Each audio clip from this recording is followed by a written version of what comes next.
सुप्रभात दोस्तों, welcome to S2 classes, Subra Saraswati classes. तो आज की क्लास में हम आपको करंट इलेक्ट्रिसिटी का 3 वीडियो बनाया है किरचॉफ्स लॉ पे क्वेश्चन वगैरह बता के।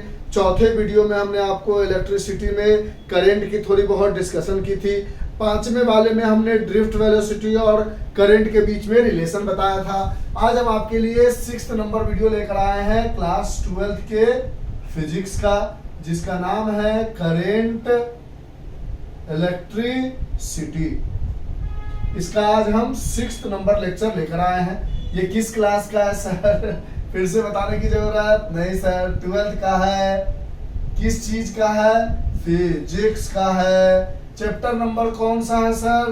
तो चैप्टर नंबर है 3 फर्स्ट बुक में। अब आज की क्लास में हम सबसे पहले आपको समझाएंगे बहुत प्यार से कि ओम्स लॉ क्या होती है।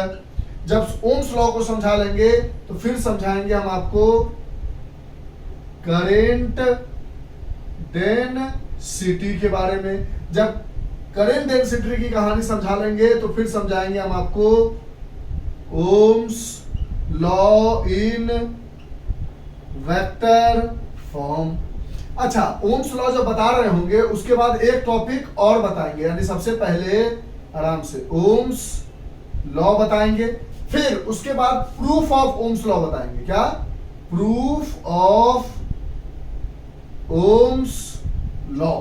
फिर उसके बाद करंट डेंसिटी बताएंगे, फिर ohms law in vector form बताएंगे, फिर उसके बाद proof of Ohm's law in vector form. ठीक है, यही 1 2 3 4 5 टॉपिक जो पूरा ओम्स लॉ के इर्द गिर्द घूम रही है उसके बारे में पढ़ाएंगे। सबसे पहले ओम्स लॉ क्या होती है वो स्टोरी को समझाएंगे, फिर ओम्स लॉ का प्रूफ कैसे करते हैं, जो भी आता है वो क्या जो ओम्स लॉ बताता है उसको फिर प्रूफ करके दिखाएंगे, फिर करंट डेंसिटी की कहानी समझेंगे। फिर करंट डेंसिटी इसलिए समझेंगे ताकि ohms law in vector form समझ सके, और ohms law in vector form समझेंगे फिर उसका वेक्टर फॉर्म के प्रूफ को देखेंगे और आज की क्लास को खत्म करेंगे। इसमें एनसीईआरटी के क्वेश्चंस नहीं बताएंगे क्योंकि हमने आपको प्रॉमिस किया था कि 31st तक आपके सिलेबस हो जाने चाहिए। तो हम आपको जहां पे एनसीईआरटी के क्वेश्चन की जरूरत होगी वहां बताएंगे, जहां पे लगेगा कि क्वेश्चन आप पढ़ के कर सकते हो उसको करवा देंगे। पहले सिलेबस खत्म करेंगे, उसके बाद टाइम मिलेगा तो इन टेक्स्ट के सारे क्वेश्चंस और बैक एक्सरसाइज के सारे क्वेश्चंस का हर चैप्टर का एक वीडियो बनाकर आपको और सहूलियत दे देंगे। इस टॉपिक के रिगार्डिंग स्पेशली ये सारे टॉपिक्स इंपॉर्टेंट है, इसमें न्यूमेरिकल कम इंपॉर्टेंट है। जहां न्यूमेरिकल की जरूरत होगी वहां न्यूमेरिकल बताएंगे। जिस टॉपिक में लगेगा कि न्यूमेरिकल बता के ही चीजें समझाई जा सकती है उसमें हम न्यूमेरिकल बता के समझाएंगे। जैसे किरचॉफ्स लॉ में लगा कि न्यूमेरिकल का बताना बहुत जरूरी है तो बताया। ड्रिफ्ट वेलोसिटी और करंट के बीच का रिलेशन में लगा नहीं बताने की जरूरत नहीं है तो नहीं बताया। फिर करंट का जब समझा रहे थे I = dq/dt, I = Δq/dt, वहां पर भी देखा हमने कि नहीं क्वेश्चन बताने की जरूरत है तो बताया। जैसा जरूरत वैसे काम करेंगे। तो आज की क्लास में क्वेश्चन का डिस्कशन नहीं करेंगे। इसके जस्ट पहले वाली क्लास में जो आपने पढ़ी थी उसकी नॉलेज होनी चाहिए कि हम देखते थे कि एक्सेलरेशन जो होता था वो आता था E/m, अगर मॉड में लगाते थे तो, और सिंपल एक्सेलरेशन आता था -E/m। ड्रिफ्ट वेलोसिटी का फॉर्मूला होता था E/m और यहाँ पर टाउ एवरेज। फिर कहते थे आप कि डेल्टा V बराबर E/L होता है, जहां से E बराबर डेल्टा V/L, जिसको सीधा सीधा V/L भी लिख लेते थे और E की जगह V/L पुट करते थे तो ड्रिफ्ट वेलोसिटी बराबर E की जगह V/L पुट करेंगे तो V/L और m था और यहाँ पर टाउ एवरेज। और फिर आपने एक और फॉर्मूला पढ़ा था I = VDENA, जहां पे हमने बताया था कि ये हमारे मम्मा का नाम है। ठीक, यहाँ पर आपने चीजें देखी थी, क्या क्या चीज, ये सारे फॉर्मूला आपने देखा था लास्ट क्लास में। इसका इस्तेमाल है लास्ट क्लास, अगर आपने पढ़ा है फिर भी ठीक है, नहीं पढ़ा है तो ये फॉर्मूला आपके दिमाग में होना चाहिए कि ड्रिफ्ट वेलोसिटी बराबर एक फॉर्मूला E/m * टाउ एवरेज होता है। अगर ई की जगह v अपॉन एल डाल दो तो EV/ml टाउ एवरेज होता है। अगर माइनस साइन लगाना चाहते हो लगा लो, माइनस साइन से कोई ज्यादा फर्क पड़ेगा नहीं। और I इक्वल्स टू VDENA वीना होता है। याद करने का तरीका, वीना हमारे मम्मी का नाम है इसलिए हमें याद रह जाता है। ठीक है, फिर आपने देखा था, इसको रेज करें, इसी बात को लेकर आगे बढ़ेंगे और ओम्स लॉ और ohms law in vector form वगैरह वगैरह चीजें हम आपको समझा देंगे। लेकिन थोड़ा सा रिकॉल पिछले क्लास का इसलिए जरूरी है क्योंकि वो सारी चीजों का इस्तेमाल हम यहाँ पे करने वाले हैं। अब ये जो फॉर्मूला आपने लिखा था इसके अंदर ई जो होता था वो क्या होता था, charge on one electron that is 1.6 into 10 to the power -19 coulomb. V जो होता था वो क्या होता था, potential difference across the two ends of a conductor, जिसको बच्चों वाली भाषा में आप वोल्टेज भी कह लेते थे। M जो होता था वो क्या होता था, मास ऑफ इलेक्ट्रॉन, जो कि 9.1 into 10 to the power -31 kg होता था। L जो होता था वो क्या होता था, लेंथ ऑफ कंडक्टर। और हमने बोला था कि एक इलेक्ट्रॉन जो है कहीं पर एक कर्नल से टकराता है, फिर दूसरे कर्नल से टकराता है, और इन दोनों के टकराने के बीच का जो पाथ होता है उसको लेम्डा कहते हैं, और इन दोनों के टकराने के बीच का जो पाथ होता है उसको टाउ कहते हैं। टाउ क्या था हमारा, average relaxation time between two successive collision. Average relaxation time between two successive collision था। अब देखो तो एक इलेक्ट्रॉन के लिए, अब यहां तक पहले बात समझ लो, बाद में बताएंगे। तो यहां पर ए जो था हमारा वो क्या था, एक्सेलरेशन था, और ई जो था वो क्या था, इलेक्ट्रिक फील्ड था। ठीक, इलेक्ट्रिक फील्ड की इंटेंसिटी थी। Vd जो था वो हमारे पास क्या था, जो V एवरेज हुआ करता था और जिसको हम ड्रिफ्ट वेलोसिटी कहते थे, क्योंकि इलेक्ट्रॉन जो है अपने आप में क्या करती थी, ड्रिफ्ट करती थी टकराने की वजह से, कर्नल के टकराने की वजह से। तो आपने सब चीज का मतलब समझ लिया, E देख लिया, V देख लिया, M देख लिया, L देख लिया, A देख लिया। एक्सेलरेशन ऑफ किसका, एक्सेलरेशन इलेक्ट्रॉन का, और Vd ड्रिफ्ट वेलोसिटी दे दिया, E इलेक्ट्रिक फील्ड देख लिया, टाउ देख लिया, average relaxation time between two successive collision, tau average था। अब इतना बात समझने के बाद अगर हम ओम्स सर की कहानी को समझे तो यहां से ओम्स सर की कहानी समझना आसान हो जाएगा।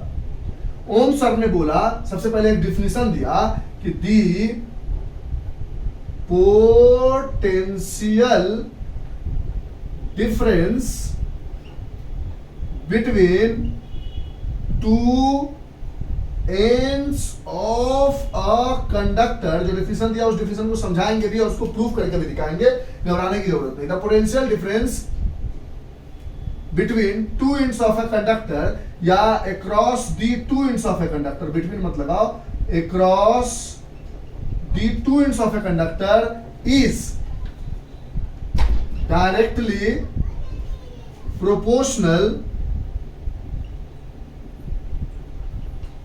to the current flowing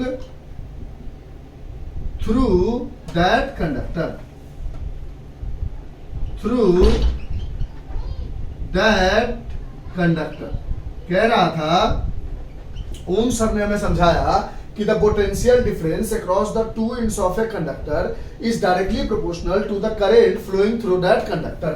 यानी potential difference across the two ends of a conductor is directly proportional to the current flowing through that conductor। और इस proportionality साइन को जब आप हटाते हो तो एक कांस्टेंट आता है, और जो भी कांस्टेंट आता है उसको तो सबसे पहले हम एक प्रोपोर्शनैलिटी कांस्टेंट कह देते हैं।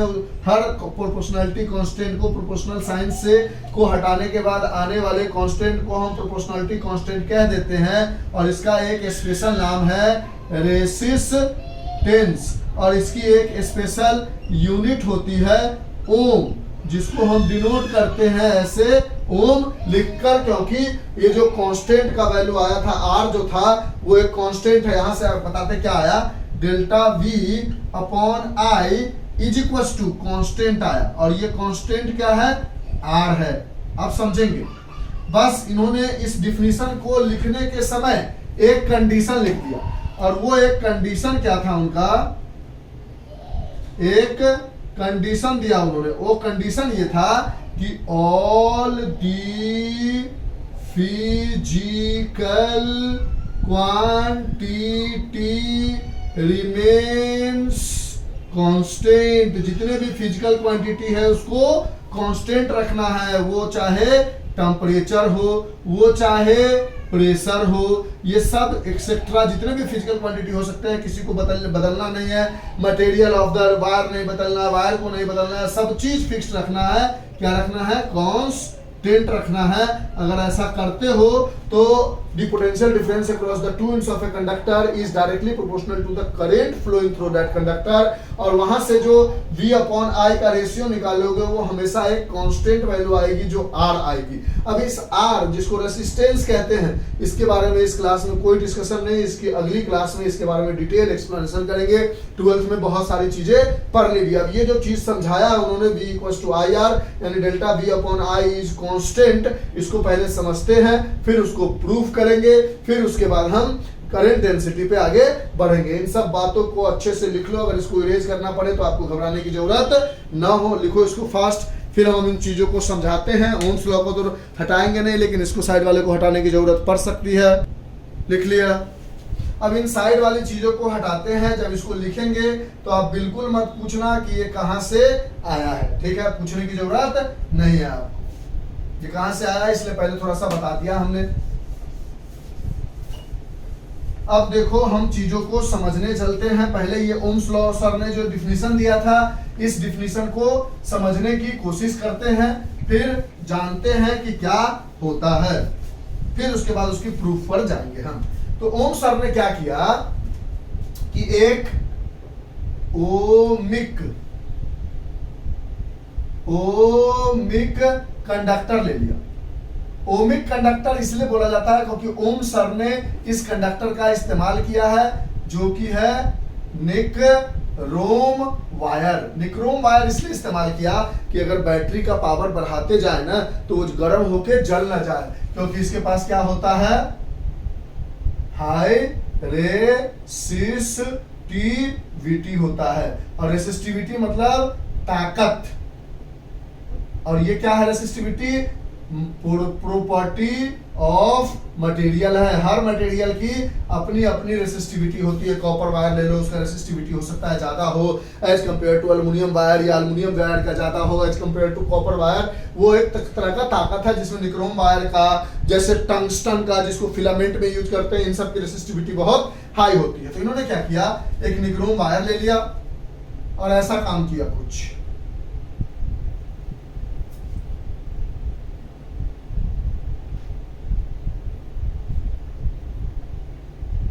आराम से देखना, समझ में आ जाएगी चीजें, ठीक। बोला इसका पोटेंशियल V है, इसका पोटेंशियल V है, इसका पोटेंशियल V है, इसका पोटेंशियल V है, और यहां एक रेसिस्टेंस लगाया, ठीक है, ऐसे लगाया, ठीक। और मान लो इसका रेसिस्टेंस R है। पहले क्या किया उन्होंने, इससे इसको जोड़ा, इस वायर को कुछ ऐसे ऐड किया, एक पोटेंशियल से जोड़ा, नहीं सब बैटरी को नहीं जोड़ा, रखा हुआ था। इसका रेसिस्टेंस आ रहा है तो उन्होंने बोला करंट यहां पर आई आ रहा है, करंट यहां पर आई आ रहा है, करंट यहां पे आई आ रहा है, करंट यहां पे आई आ रहा है, करंट यहां पे आई आ रहा है, करंट यहां पे आई आ रहा है, मान लिया उन्होंने। तो इस समय बोला कि मान लेते हैं इस बैटरी का पोटेंशियल 10 वोल्ट का था, और इस समय जो करंट पास कर रहा था वो मान लेते हैं 2 एम्पियर पास कर रहा था, ठीक, ये हम मान रहे हैं। तो इस समय जो R निकाला उन्होंने, V अपॉन I निकाला, ऐसे लिखो, R मत लिखो, V अपॉन I निकाला उन्होंने। वो बोला कि ठीक है, वोल्टेज 10 वोल्ट का बैटरी है, एक ही रेसिस्टेंस है, तो जो वोल्टेज है पूरा इसको मिलेगा, करंट एक ही रेसिस्टेंस है, इसको मिलेगा, यानी V अपॉन I आ गया यहाँ पर 10 अपॉन 2 दैट इज 5, ठीक है। और इसका यूनिट ओम रखा उन्होंने, चाहे 5 रहने देता है, समझाने की जो कोशिश कर रहे हैं उसको समझो। फिर उन्होंने क्या किया, इसमें इसको हटा दिया और इसको इससे जोड़ दिया और फिर इससे कनेक्ट कर दिया, ये केस नंबर मान लो फर्स्ट था। अब केस नंबर सेकंड में उन्होंने क्या किया, दो बैटरी को जोड़ दिया, इन दोनों को कनेक्ट कर दिया, तो देखा इस समय का पोटेंशियल मान लो अब 20 वोल्ट हो गया, 10-10 बढ़ते जा रहा है, तो देखा गया कि करंट भी अब 4 एम्पियर हो गया। फिर अगर हमने V/I निकाला, फिर 5 आया। फिर अगर केस 3 में इन्होंने क्या किया, केस 3 में इन्होंने किया कि मान लेते हैं यहां से हटाकर और इसको इससे ज्वाइन करके तीसरा वाला बैटरी जोड़ दिया। अब उन्होंने बोला केस 3 में मान लो V की वैल्यू अब 10, 10, 20, 10, 30 वोल्ट हो गया है, तो I की वैल्यू अब 6 एम्पियर हो गई है। तो इस समय भी V/I निकाला तो 6 5 जा 30 यानी 5 आया। फिर उन्होंने केस 4 लिया और केस 4 में भी क्या किया, चारों बैटरी को अब जोड़ लिया, यहां से सबको जोड़ दिया और इससे इसको कनेक्ट कर दिया। तो बोला मान लेते हैं अब V जो है 10, 20, 30, 40 वोल्ट का हो गया, तो करंट अभी भी अब 8 एम्पियर का हो गया। यानी अभी भी अगर V/I निकालोगे तो ये क्या आ रहा है, 5 आ रहा है। यानी V/I की सब केस में, चारों केसेस में अगर आप V/I की वैल्यू देखो तो क्या आ रहा है, कांस्टेंट आ रहा है। और इसी को इन्होंने R का नाम दिया, इसीलिए इसका यूनिट ओम बन जाता है। इसी को इन्होंने जो कांस्टेंट वैल्यू आ रही थी इसको R का नाम दिया, जो रेजिस्टेंस बन जाता है। ये जो कांस्टेंट वैल्यू आ रही थी उसी को V/I के बराबर जो वैल्यू आ रही थी उसी को उन्होंने R का नाम दिया, जो रेजिस्टेंस बन जाता है। इसका बहुत सारा डिटेल एक्सप्लेनेशन क्लास 12 में पढ़ना है तो वो हम करेंगे। तो इन्होंने यही बोला कि जितना पोटेंशियल डिफरेंस बढ़ाओगे उसी रेशियो में कुछ ना कुछ करंट भी ऐसा बढ़ेगा कि जो पोटेंशियल डिफरेंस करंट के डायरेक्टली प्रोपोर्शनल होगा, और पोटेंशियल डिफरेंस और करंट का रेशियो निकालोगे तो वो हमेशा कांस्टेंट आएगा। ये चारों केसेस समझ में आया। अब इस पर इन्होंने एक ग्राफ बनाया और इस चीज को समझा दिया, यही है ओम्स लॉ, किस तरह से बैटरी को बदला वगैरह वगैरह चीजें समझ में आई। अब इस पर इन्होंने एक ग्राफ बना के समझा दिया। इसको हटा दे, ओमिक कंडक्टर कौन सा वायर दिया था इन्होंने, निक्रोम वायर, क्योंकि इसके पास हाई रेसिस्टिविटी थी। ठीक है सर। अब यहाँ पर क्या किया उन्होंने, ग्राफ बनाया। तो बोला कि ठीक है ग्राफ बना के देखते हैं कि ग्राफ कैसा बनता है ओम्स लॉ का। तो क्योंकि V/I जो था तो मान ले नीचे में हमने V रख लिया, ऊपर में करंट रख लिया। V 10 से शुरू है तो पहले 0 लिया, फिर 10 लिया, फिर 20 लिया, फिर 30 लिया, फिर 40 लिया, ताकि बनाने में आसान रहे। 2 से शुरू है तो 2 लिया, 4 लिया, 6 लिया, 8 लिया, करंट को लिया एम्पियर में, पोटेंशियल को लिया V को लिया, वोल्ट को लिया V में। पहले बोला 2 था करंट और पोटेंशियल था 10, यानी कहीं ना कहीं यहाँ पॉइंट आया। फिर पोटेंशियल 20, करंट 4 पॉइंट यहाँ पे आया। फिर पोटेंशियल 30, करंट 6 पॉइंट यहाँ पे आया।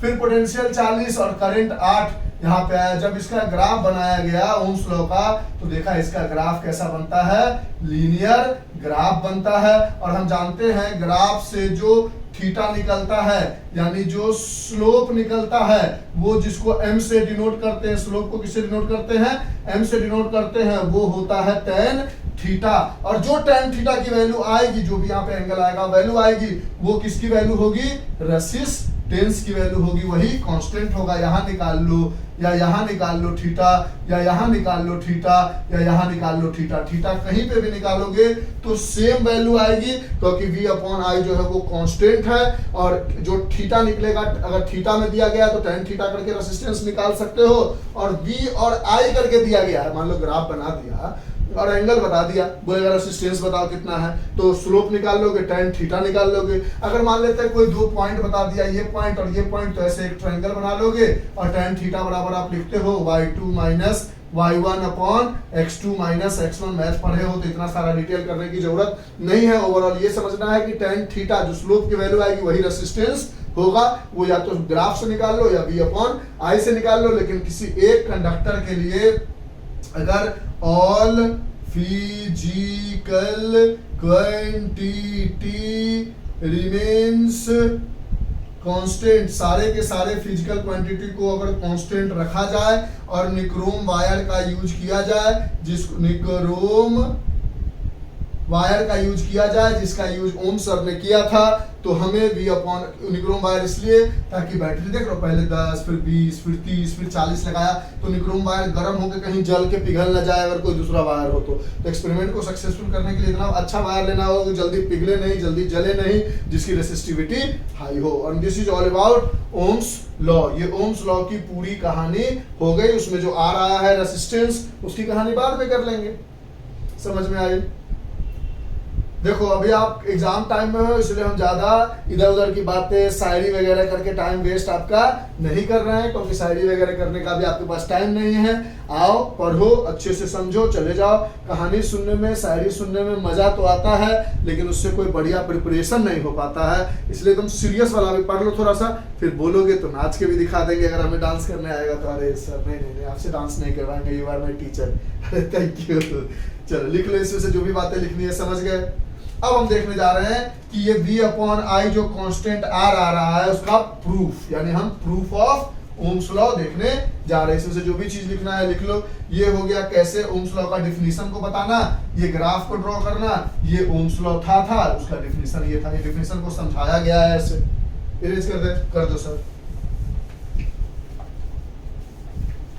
अब हम पहले ओम्स लॉ के प्रूफ को देखेंगे, और जब एक बार ओम्स लॉ के प्रूफ को देख लेंगे तो फिर हम क्या देखेंगे, करंट डेंसिटी देख लेंगे। और एक बार करंट डेंसिटी देख लेंगे तो Ohm's law in vector form देख लेंगे। और एक बार Ohm's law in vector form देख लेंगे तो फिर proof of Ohm's law in vector form देख लेंगे। और एक बार proof of Ohm's law in vector form देख लेंगे, हो गया सर, तो उसके बाद वीडियो को रोक देंगे। नेक्स्ट वीडियो में हम आपको इसी तरह से रेसिस्टेंस की कहानी को समझा देंगे। उसके लिए भी हम आपको बार बार कहते हैं ड्रिफ्ट वेलोसिटी का फॉर्मूला EV/ml या I = VDENA आपको याद होना चाहिए। ठीक है सर।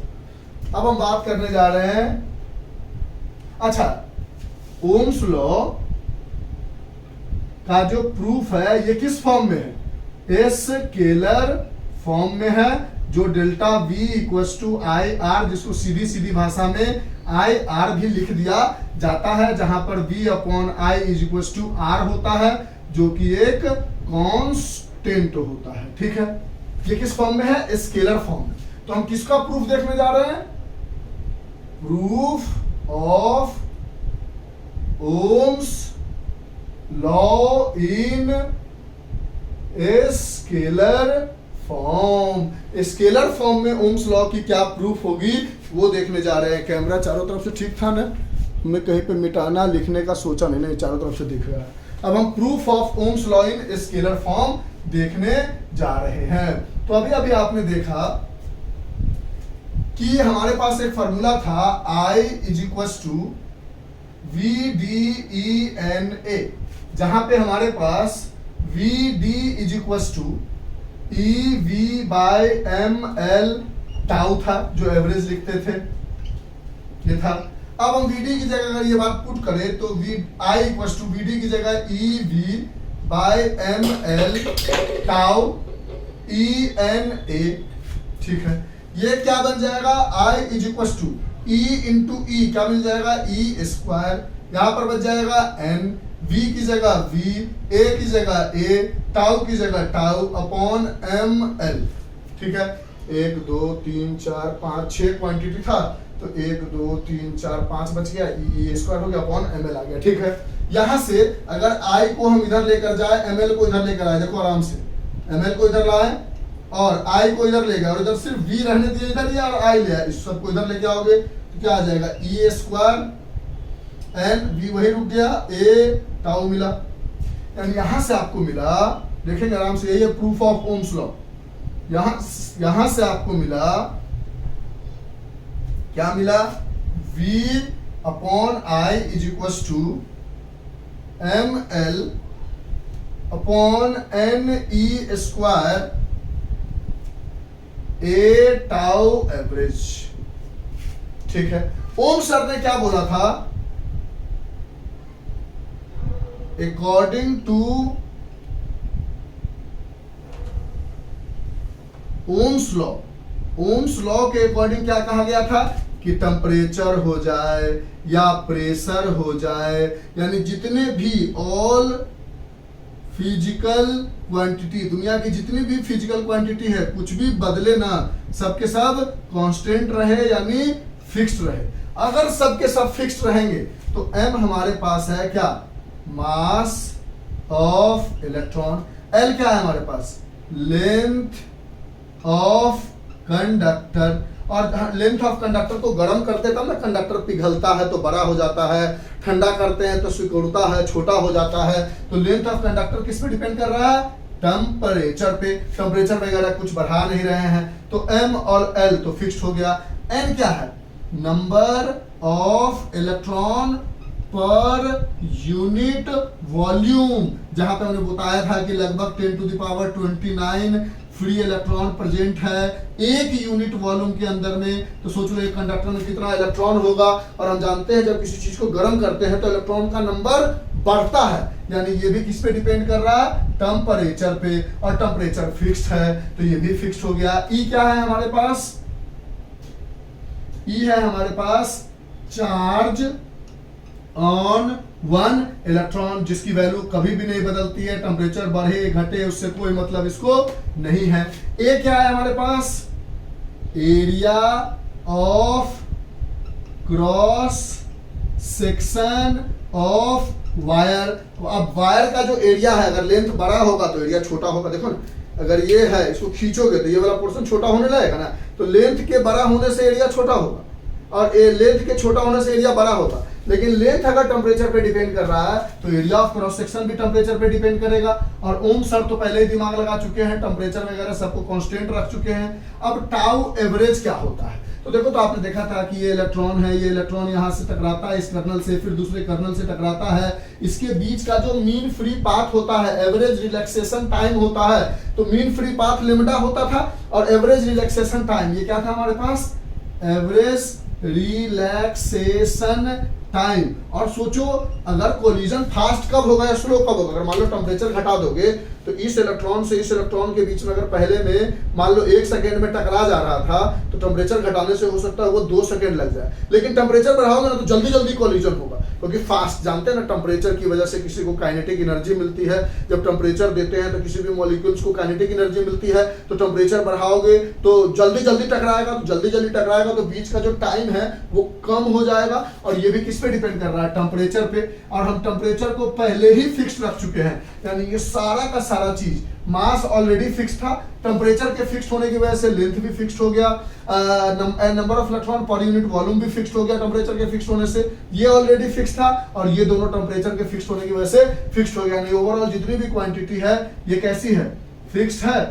तो यहां से हमें यही चाहिए था कि V/I इज कांस्टेंट, यही था ओम्स लॉ, तो यही हो गया प्रूफ ऑफ ओम्स लॉ। अगली क्लास में यहीं से आगे बढ़ेंगे कि ये जो फिक्स्ड क्वांटिटी है वो R है, और R की वैल्यू ये होती है। लेकिन अगर आपको प्रूफ ऑफ ओम्स लॉ करना होगा तो ये लिखोगे, ये लिखोगे, ये लिखोगे, ये लिखोगे, फिर V/I बराबर ये लिख के कांस्टेंट लिख दोगे, और ये बातें बता दोगे कि ये टेम्परेचर पे सारी चीजें डिपेंड कर रही है। जो फिक्स्ड है वो तो फिक्स्ड है, लेकिन जो डिपेंड कर रही है वो टेम्परेचर पे है। टेम्परेचर फिक्स्ड है तो सब चीज फिक्स्ड है, इसलिए proof of Ohm's law in scalar form हो गया, V/I equals to constant, and that constant is resistance R। यानी ये पूरी की पूरी किसकी वैल्यू हो जाएगी, अब रेजिस्टेंस R की, जो अगली क्लास में डिस्कस करेंगे। अभी आपको कंफ्यूज बिल्कुल नहीं करना है। तो ओम्स लॉ समझ लिया, ओम्स लॉ का प्रूफ समझ लिया स्केलर फॉर्म में। अब करंट डेंसिटी की बात करेंगे, फिर ohms law in vector form बात करेंगे, और फिर proof of Ohm's law in vector form बात करेंगे। इसको लिख लो, अच्छे से बातें समझ में आ रही है तो बताओ, कंफ्यूजन है फिर भी हमने हमेशा के लिए आपको ऑप्शन दिया है कि आप कमेंट बॉक्स में कमेंट करके आराम से पूछ सकते हो। लिख लिया यहाँ तक। अब हम करंट डेंसिटी की कहानी समझते हैं, उसके बाद हम ohms law in vector form समझेंगे, फिर उसके प्रूफ को समझेंगे, और चीजों को आसानी से समझ लेंगे, कोई ज्यादा टफ नहीं बनाएंगे। इसलिए ड्रिफ्ट वेलोसिटी का एक लौता वीडियो एक बनाया था कि जिस बच्चे को ड्रिफ्ट वेलोसिटी की कहानी समझ में आ गई, आगे आपको ज्यादा प्रॉब्लम नहीं होगा। जब आप ओम्स लॉ देखोगे, देखो ना, ड्रिफ्ट वेलोसिटी की मदद से ही और I=VD/ENA की मदद से ही तो हमने प्रूफ किया ना इसको भी। उसी तरह जब आगे आप रेसिस्टेंस भी देखोगे, रेसिस्टिविटी भी देखोगे, कंडक्टिविटी भी देखोगे, सब चीज इसी से हम प्रूफ करके आपको दिखा देंगे, ठीक है। यानी आगे की क्लास में, आगे की क्लास में हम आपको जब पढ़ाएंगे तो आप देखोगे कि कैसे कैसे हम आगे आपको R इज इक्वल टू जो ML upon NE square tau average A आया था ना, देखो ना आपको यही आया था ना, V upon I equal to ML upon NE square tau average into A, यही आया था। कैसे देखो VDI इक्वल टू VDEN था, तो I equal to EV by ML ENA हो गया था, EV by ML tau average और ENA हो गया था, V अपॉन I किया तो ML ऊपर चला गया, E स्क्वायर N बच गया, टाउ एवरेज बच गया, ए बच गया, यही तो आया था आर की जगह। ये इससे आपको पता चला कि आर का अब एक फॉर्मूला हो जाएगा ML upon NE square tau average into A, और आपने पढ़ा होगा, समझ रहे, ये आर हो गया। अब आगे की क्लास से बताएंगे तो घबराना मत। इसको क्या लेंगे हम आर, कैसे, ये पूरा जो कांस्टेंट है V अपॉन I जो कांस्टेंट आता था उसी को तो आर कहते थे, ML upon NE square tau average A है।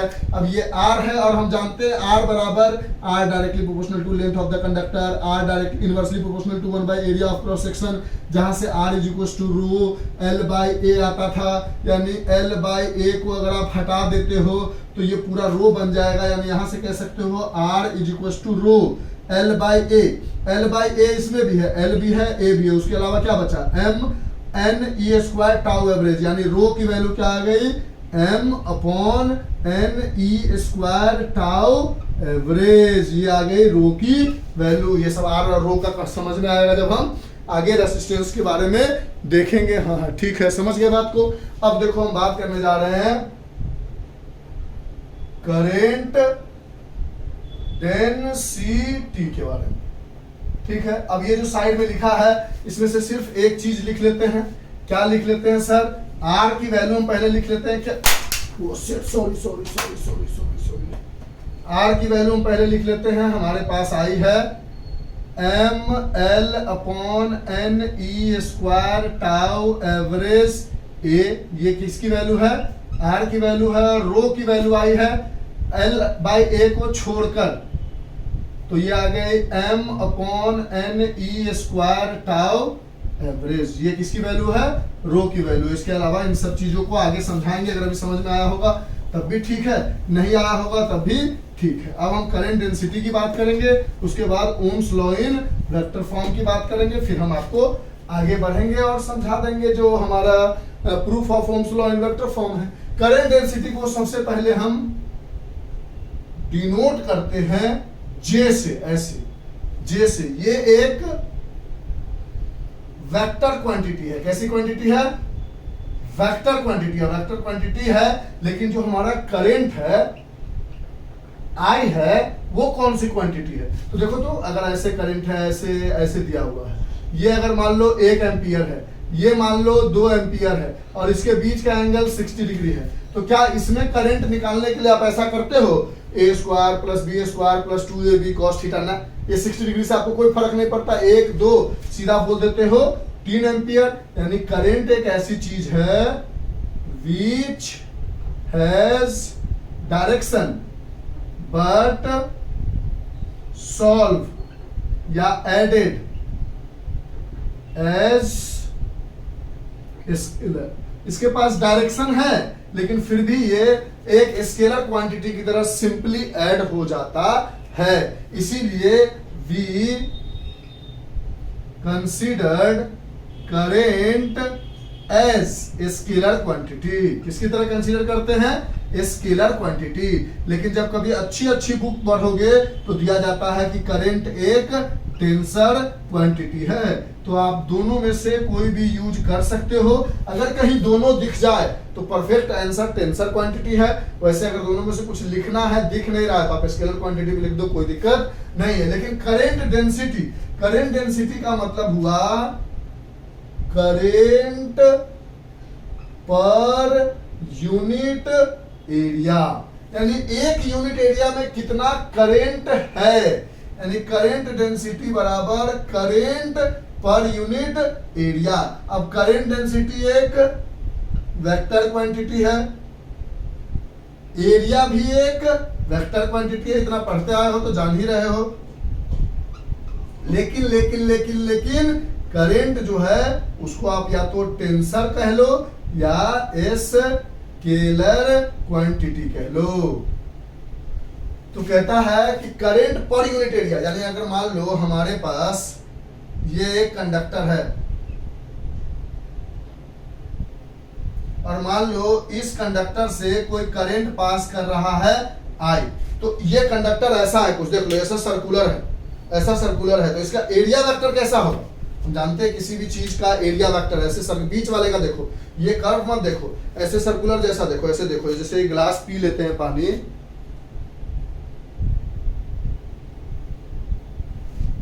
तो इस वाले पोर्शन का एरिया देखो बाहर की तरफ है, ऐसे देखोगे तो बाहर की तरफ एरिया वेक्टर है।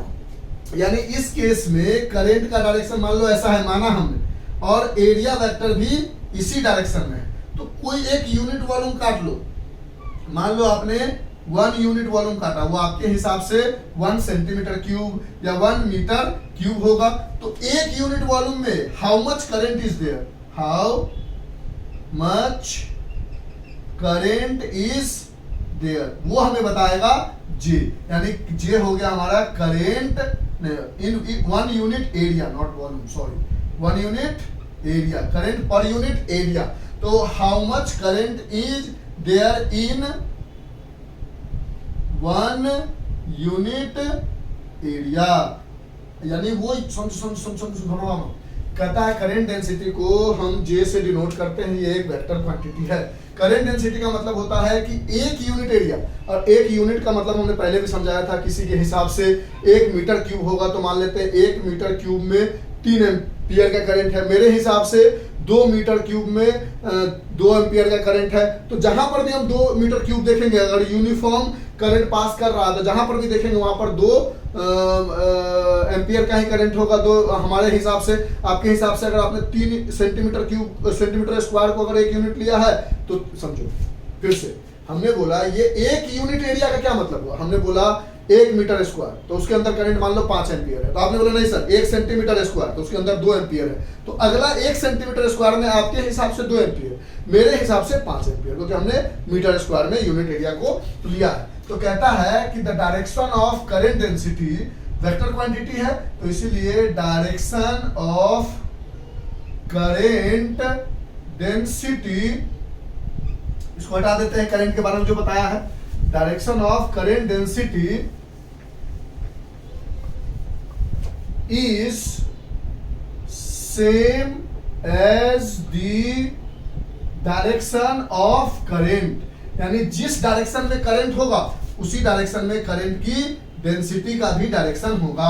अब कहता है ठीक है सर, यहां से हमें मिला J is equal to I upon A, तो I is equal to J A मिल गया। क्या ये पूरी तरह से परफेक्ट फार्मूला है? नहीं। कैसे नहीं है? मान लो किसी ने ऐसा टिल्टेड कर दिया, थोड़ा सा टिल्टेड कर दिया ऐसे, और बोला करंट ऐसे पास कर रहा है, करंट ऐसे सीधा सीधा पास कर रहा है। अब आप करंट के डायरेक्शन में ही किसका डायरेक्शन होगा? करंट डेंसिटी का। और जब इसका एरिया का परपेंडिकुलर एरिया वेक्टर निकालोगे तो हम जानते हैं इसका एरिया लेना है तो ऐसे, थोड़ा सा ऐसे लेना तो एरिया वेक्टर ऐसे हो जाएगा, थोड़ा सा ऐसे करोगे तो एरिया वेक्टर इधर हो जाएगा। एरिया वेक्टर रेडियली आउटवर्ड या इनवर्ड होता है, तो इसका एरिया वेक्टर निकालोगे तो वो कुछ इधर की तरफ आएगा। अब आपने देखा कि करंट और एरिया वेक्टर के बीच का जो एंगल है थीटा है, तो अब इस थीटा के सामने वाला कंपोनेंट को क्या कहोगे? या तो आप आई कॉस थीटा अगर करंट लेके चल रहे हो, या जे लेके चल रहे हो तो जे कॉस थीटा। इससे परपेंडिकुलर ऊपर उठ के आओगे तो क्या बोलोगे इसको? आई साइन थीटा। अब आप बोलोगे कि एरिया वेक्टर कौन लेना होता है? जो चिरता हुआ जाता है, ये टच करके जा रहा है, आई साइन थीटा नहीं लोगे। तो कभी कभी आप आई साइन थीटा बोल लो, या जे कॉस थीटा, या जे साइन थीटा बोल लो, ये लेना नहीं। समझो, अगर एरिया सीधा सीधा हुआ और करंट भी उसी डायरेक्शन में, तब तो आप डायरेक्ट जे ए मल्टीप्लाई कर दो। लेकिन एरिया मान लो थोड़ा टिल्टेड है और करंट ऐसे है, करंट और एरिया के बीच में मान लो ये करंट है, ये ऐसे एरिया हो गया, करंट और एरिया के बीच में एंगल थीटा है, या करंट डेंसिटी और एरिया के बीच में एंगल थीटा है, क्योंकि जो डायरेक्शन करंट का वही डायरेक्शन करंट डेंसिटी का। तो अगर करंट डेंसिटी को पकड़ के चलोगे तो जे कॉस थीटा ये वाला कंपोनेंट थीटा के अलोंग में, और थीटा के 90 डिग्री पर जे साइन थीटा ये, या आई कॉस थीटा ये वाला कंपोनेंट और थीटा के परपेंडिकुलर वाला आई साइन थीटा। साइन थीटा वाला होगा नहीं, क्योंकि एरिया वेक्टर हमें चीरता हुआ लेना होता है, फ्लक्स मैग्नेटिक फ्लक्स में पढ़ा है। तो यहां से आप कह सकते हो I equals to not only J into A, it is J dot A, that is I equals to J A cos theta है, इसीलिए ये J डॉट ए हो गया, क्योंकि थीटा का कंपोनेंट है। तो ये बात हो गई हमारी करंट डेंसिटी के बारे में। अब हम ohms law in vector form पढ़ेंगे, इसको अच्छे से देख लो। J डॉट ए कैसे बनाया ये समझ में आ गया, पक्की वाली बात। अगर कोई बोले इसकी एसआई यूनिट बताओ, तो आप क्या कहोगे कि सर यहां से हम अगर देखें करंट डेंसिटी, करंट है ऊपर, करंट डेंसिटी का फॉर्मूला है J equals to I upon A, current की यूनिट होती है एम्पियर, और ए मतलब एरिया, एरिया की यूनिट हम ले लेते हैं मीटर स्क्वायर। तो ये हो गया एम्पियर पर मीटर स्क्वायर, या ampere metre minus 2 is the unit of current density. यहां तक पूरी बातें समझ में आई, कोई दिक्कत नहीं सर, अच्छे से दिख भी रहा है, हाँ सर, इरेज कर दे सर, ओके सर। अब हम देखने जा रहे हैं ohms law in vector form, जिसमें करंट डेंसिटी का इस्तेमाल हमको करना पड़ेगा, ठीक है। इरेज करें, हाँ सर कर दो। यहां से हमने एक और चीज पा लिया, लिख लेते हैं J equals to I upon A, अगर ऐसे लिखो तो, या I is equals to J dot A, ठीक है।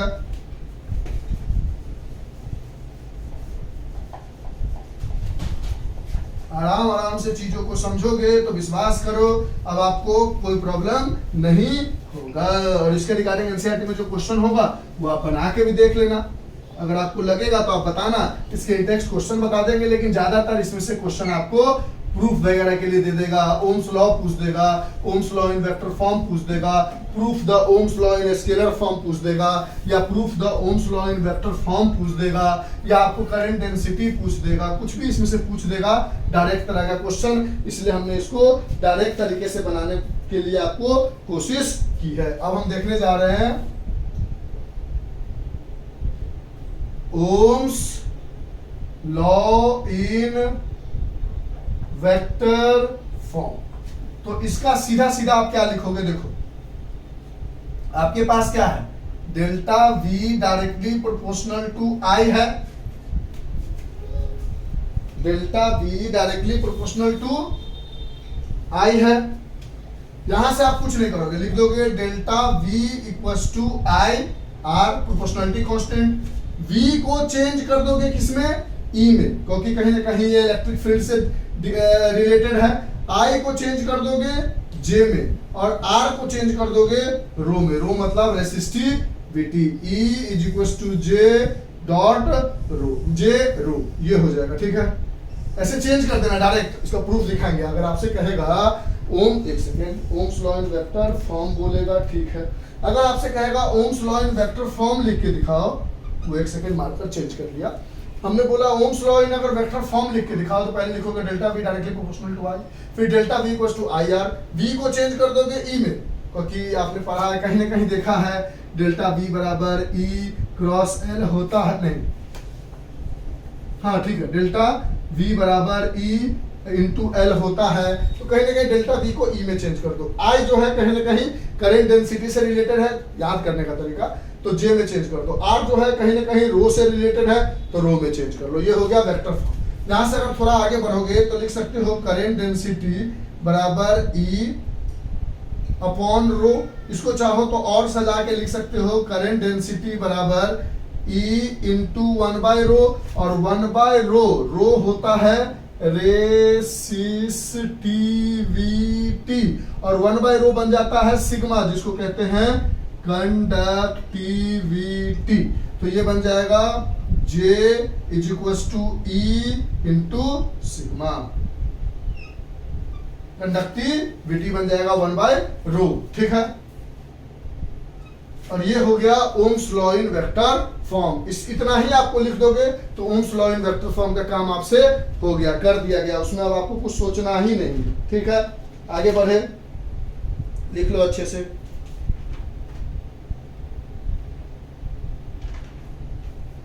अब प्रूफ दिखाएं। अब हम बात करने जा रहे हैं, ये सब दिमाग में रहेगा। अब हम बात करने जा रहे हैं, यहीं पे कर देते हैं proof.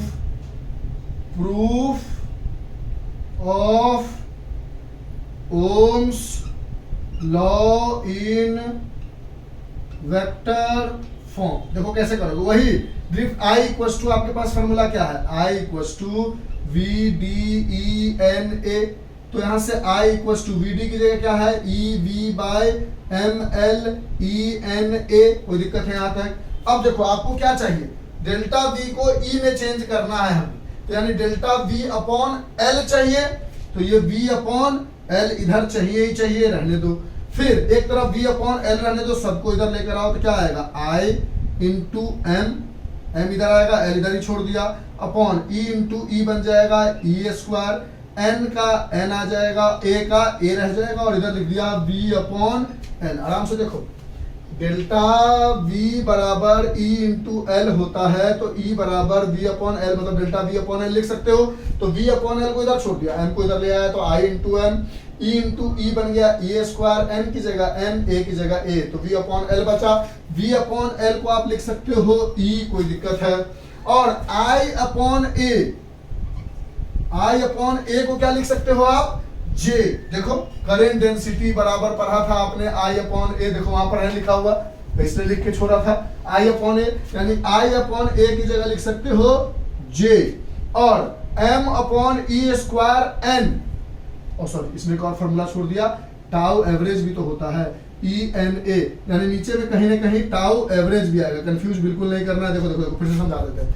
Proof of Ohm's law में आपने लिखा I equal to V D E N A, फिर आपने बोला I equal to V D की जगह लिखा E V by M L, tau average E N A. आपने बोला आपको चाहिए वेक्टर फॉर्म का प्रूफ, यानी ई चाहिए, और ई होता है वी अपॉन एल, यानी वी अपॉन एल को इधर ही छोड़ दिया, तो एम इधर आके आई इंटू एम हो गया, और ये वी इधर ही था, ई और ई मिलके ई स्क्वायर इधर आ गया, एन ऊपर में था तो नीचे आ गया, ए ऊपर में था नीचे आ गया, टाउ एवरेज ऊपर में था नीचे आ गया, यानी यहां से आपको मिला V upon L is equal to I M upon A E square N tau average. अब आई अपॉन ए की जगह आपने डाल दिया जे, और M upon N E square tau average की जगह क्या है, M upon N E square tau average की जगह क्या है, रो है, तो E equal to J into rho आ गया, ये वेक्टर ये वेक्टर। अब यहां से जे बराबर 1/रो ले आओगे और वो सिग्मा बन जाएगा, यानी प्रूफ ऑफ ओम्स लॉ लिखना होगा, ये इसमें लिखो, तो यहां तक पूरा लिख दोगे, ये हो गया proof of Ohm's law in vector form. सिर्फ direct Ohm's law in vector form लिखना होगा, तो ये लिख दोगे, बस एक चीज बता दोगे 1/रो बराबर सिग्मा, सिग्मा इज कंडक्टिविटी। बात समझ में आई? तो हमने इस तरह से कितना टाइम ले लिया, हाँ 47 मिनट लिया, और बहुत ही इंपॉर्टेंट टॉपिक समझाया, जिसके अंदर पहले ओम्स लॉ समझाया, फिर हमने आपको प्रूफ ऑफ ओम्स लॉ जो स्केलर फॉर्म में था वो समझाया, फिर हमने आपको करंट डेंसिटी की कहानी समझाई, फिर हमने आपको ohms law in vector form समझाया, फिर हमने आपको proof of Ohm's law in vector form समझाया। 50 मिनट लगा है मैक्सिमम, 47 मिनट। अब आप इसको पढ़ लोगे तो एक क्वेश्चन यहाँ से श्योर हो जाता है, या तो ओम्स लॉ का वेक्टर फॉर्म कुछ पूछ दे कहीं इधर उधर तो काम बन जाएगा। अब अगली क्लास में आपको रेसिस्टेंस वगैरह समझा देंगे, क्योंकि वो ड्रिफ्ट वेलोसिटी से रिलेटेड है, फिर इंटरनल रेसिस्टेंस वगैरह, सीरीज एंड पैरेलल कॉम्बिनेशन समझाते हुए चैप्टर को करेंगे कोशिश कंप्लीट करने का। तो आज के लिए इतना ही, बाय। देखो बहुत अभी हम जो वीडियो बना रहे हैं उसमें नो जोक, नो मजाक, नो हंसी, नो खेल, सिर्फ पढ़ाई पे कंसंट्रेशन, क्योंकि अभी पढ़ाई बहुत नीडेड है। 31 तक जितना ज्यादा पढ़ लोगे और ज्यादा हंसी मजाक करने से वीडियो का लेंथ हो जाता है लंबा, उससे अच्छा है ना कि भैया पढ़ा अच्छे से दे, समझा अच्छे से दे, ताकि आपको कंफ्यूजन ना हो। तो आज के लिए इतना ही, bye. Have a nice day, enjoy, take care, stay home and stay safe and try to wear the mask because the corona is now really spreaded all over the world. तो हमारे पास भी ना पहुंचे उससे पहले हम प्रोटेक्शन लेके चलेंगे। तो आज के लिए इतना ही, bye, thank you sir, okay, most welcome, लिख लो जो भी लिखना है आपको, ओके सर।